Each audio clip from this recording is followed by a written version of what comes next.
Bom dia a todas e todos. Eu sou Eduardo Ribeiro, eu sou formado em História pela Universidade Federal da Bahia e sou professor da rede pública atualmente.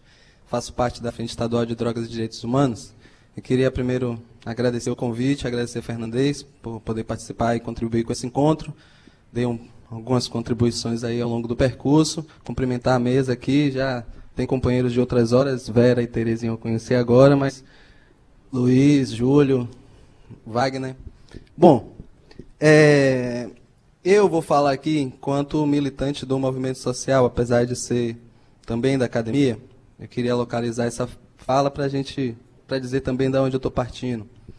E quando a gente fala de direito dos usuários, eu vou falar de onde eu penso a política de drogas, talvez discorde com uma parte das pessoas que estão nessa sala, que, na minha opinião, a política de drogas, ela não é, e daí eu vou partir para o debate dos direitos, ela não é um fracasso.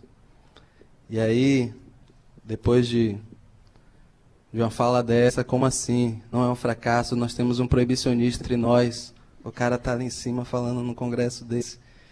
Mas não, o que eu quero falar é que se a gente for investigar a história do proibicionismo, a gente vai observar que, na verdade, ele é um retumbante sucesso de público e crítica.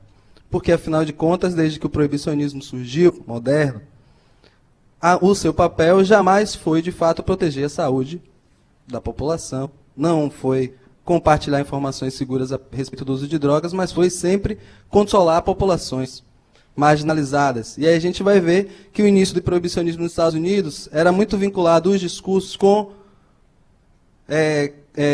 ligações entre determinada população e algum tipo de droga. É o caso do ópio para os chineses, o álcool para os irlandeses. E isso a gente vai ver que vai se desenhando ao longo do século XX e constrói o que, para mim, é um dos mais eficazes instrumentos de coesão socio-racial já criado no último período, nos últimos séculos. Por quê? Porque hoje, se a gente for ver, o proibicionismo, ele de fato não diminuiu a quantidade, nem a qualidade, nem a oferta da droga, mas ele consegue hoje, por exemplo, investir numa política de segurança que legitima a ação em comunidades já fragilizadas. Porque, por exemplo, a polícia não pode descer na favela e dizer, não, eu subi e atirei porque lá moram pobres e pretos. Mas ele pode falar que subiu e atirou porque estava combatendo o tráfico de drogas. Então eu parto daí. A proibição, o proibicionismo, a guerra às drogas é, na verdade, um grande sucesso de pública crítica, porque ele fez, de fato, o que ele precisava fazer. Se a gente for observar, o país que mais investiu no proibicionismo, os Estados Unidos hoje tem a maior população carcerária do mundo. 1 entre cada 4 pessoas que estão presas no mundo inteiro está presa nos Estados Unidos. No Brasil, que não temos a 4ª maior população do mundo, nós temos a 4ª maior população carcerária. As pessoas olham e dizem, mas o Brasil é o país da impunidade. Como assim? Nós temos 500 mil de pessoas dentro das prisões e nós somos o país da impunidade? Eu não consigo observar isso. Então, e aí eu queria também que a gente pudesse observar, porque aí vai partir bem para esse campo aí do direito dos usuários, se a gente lembrar, quem já leu aqui, eu já fiz essa comparação em outras oportunidades, quem já leu Vigiar e Punir, lembra que Foucault começa narrando aquele suplício, né? Uma execução. E ele parte dali para dizer que a sociedade, a partir daquele ponto, estava se superando, saindo daquele lugar do espetáculo dos suplícios e indo para a nova modalidade de pena, que seria a economia dos direitos suspensos. Então, a gente está em um outro momento da história. E, a partir daquele momento, seria uma crescente, como se um novo marco civilizatório, só porque a gente usou essa palavra aqui, essa expressão mais de uma vez aqui no Congresso. O que eu vejo atualmente, muito paradigmático, é que a gente tem o retorno de um espetáculo de suplícios, não como o Demis, que foi executado no documento que Foucault apresenta, mas é isso, declarado na roda. Mas, hoje, nós temos um espetáculo do suplício em torno do campo das drogas. Por exemplo, você liga os programas do meio-dia na televisão, que não passa somente aqui em Salvador, mas em todo o Brasil, você vai ver que aquilo ali retroalimenta o discurso sobre a condição de ser usuário e a condição do Estado penalizar aquela pessoa, porque Quando ela é exposta naquele lugar, ela já foi. Se vocês fizerem um simples exercício, vou propor esse exercício, se vocês fizerem um simples exercício, quando a gente passa na televisão, na frente da televisão, e ouve num programa desse, um jovem foi morto, aí todo mundo já vai se sentir ruim, mal, né? Pô, perder um jovem é sempre muito ruim. Mas quando o repórter completa, suspeita-se que estava envolvido com o tráfico de drogas, legitimou a morte da pessoa. Esse é um problema grave. Então, quando a gente vai falar de direito de usuários de drogas, a gente também precisa fazer um outro exercício que é muito importante. Eu não fiz isso nessa plateia, até porque vocês, de fato, são uma plateia que tem uma outra atenção, mas quando eu faço atividades como essa, eu chego e antes de falar tudo, eu pergunto para as pessoas, quem aqui é usuário de drogas? E espero as pessoas levantarem a mão. Aí, 1, 2, eu fiz isso em Santo Antônio de Jesus, eu acho que 4 pessoas levantaram a mão na primeira vez que eu perguntei. Aí eu falei, não, tudo bem, esqueça essa pergunta, vou para outra. Para vocês, o que é drogas? Aí a galera começa a falar, já rolou Facebook, McDonald's e tal, mas a galera fala café, açúcar, maconha, tal e tal. Quando essas pessoas falam tudo isso, eu falo, pronto, agora vamos voltar à primeira pergunta e vocês vão ver. Considerando que esse é o conjunto de drogas ao qual eu me referia na primeira pergunta, quem aqui é usuário de drogas? Aí todo mundo do auditório, obviamente, levanta a mão, porque no mínimo toma um café, ou come chocolate, ou consome açúcar, ou bebe álcool, ou fuma tabaco.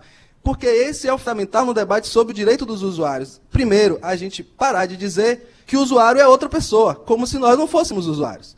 Essa é um debate fundamental, porque aí a gente vai conseguir perceber que defender o direito de pessoas que usam drogas, e é o termo que eu tenho mais utilizado, porque por que é que eu não gosto também, tenho tentado superar esse debate de ser usuário ou usuária?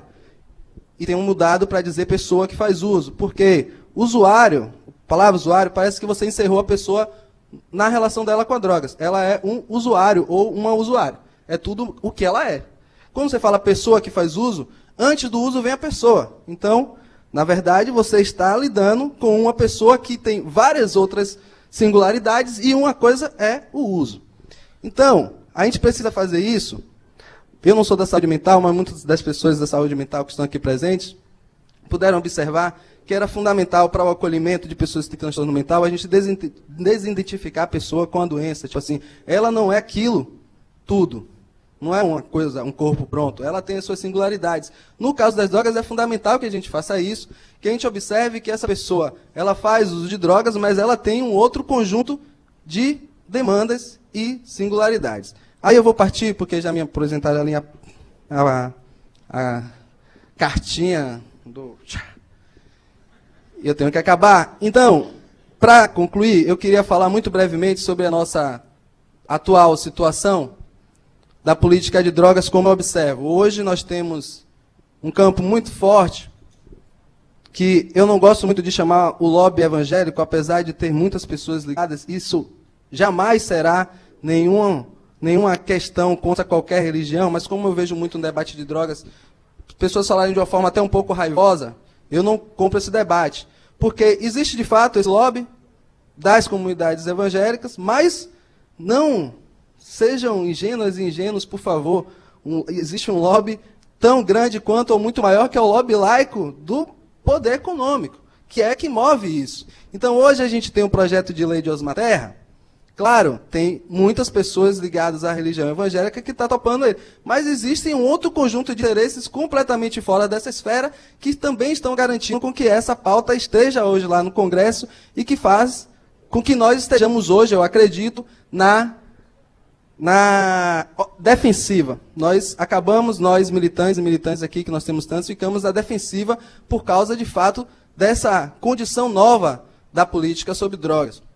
Eu, quando entrei na frente de drogas e direitos humanos, uma questão que para nós era fundamental era a gente fazer que as outras pessoas percebessem, os outros movimentos sociais, que a frente ela era um debate sobre drogas, mas era um debate sobre cidadania, sobre direitos humanos, sobre dignidade da pessoa que faz uso de drogas. Que nenhuma pessoa que faz uso de qualquer droga lícita ou ilícita deve ter qualquer desse direito diminuído. Para nós isso era o central, e é isso que, inclusive, pode nos fazer, e aí é o chamamento, porque nós sabemos aqui a dificuldade que nós temos de fazer uma organização a nível nacional. A gente tem aqui uma associação grande, com anos, fazendo já o seu 4º congresso, mas uma grande organização de movimento social que debata o tema de drogas, nós temos pouquíssimas.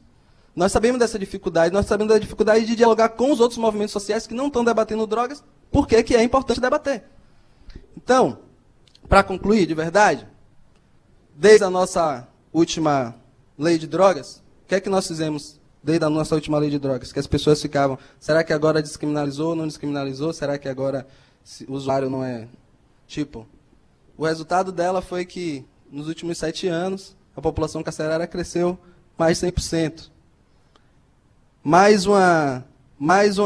Um dado é que nos últimos 10 anos, inclusive precedendo a aprovação da lei, as taxas de homicídios em grandes cidades como Salvador crescem não às dezenas, mas às centenas. Tipo, a taxa de homicídio em Salvador de 10 anos atrás é 307% menor do que hoje. E se a gente for ver, quem é que está morrendo mais? Porque a taxa de pessoas que estão morrendo brancas está diminuindo. E a taxa de pessoas negras que estão morrendo está crescendo.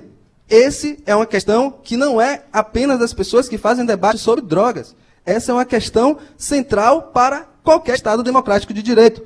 Senão, a gente está coadunando com uma política genocida. Uma política que mira um alvo e, a partir do discurso de drogas, porque é isso que faz o discurso, encaixar a pessoa, identificar a pessoa apenas com o seu uso, faz com que ela perca todos os seus direitos, no debate proibicionista. Se a gente não observar isso, a gente vai perder a linha, o bonde da história, e nós vamos olhar para trás quantos corpos nós já contamos até hoje, quantos corpos nós vamos ter que contar ainda para garantir, para observar, para ouvir falar que droga faz mal, que droga não é. Então, mais uma vez, me balançaram ali o papelzinho, eu não vou poder falar muito mais, mas eu agradeço a atenção de todos e todas vocês. Obrigado.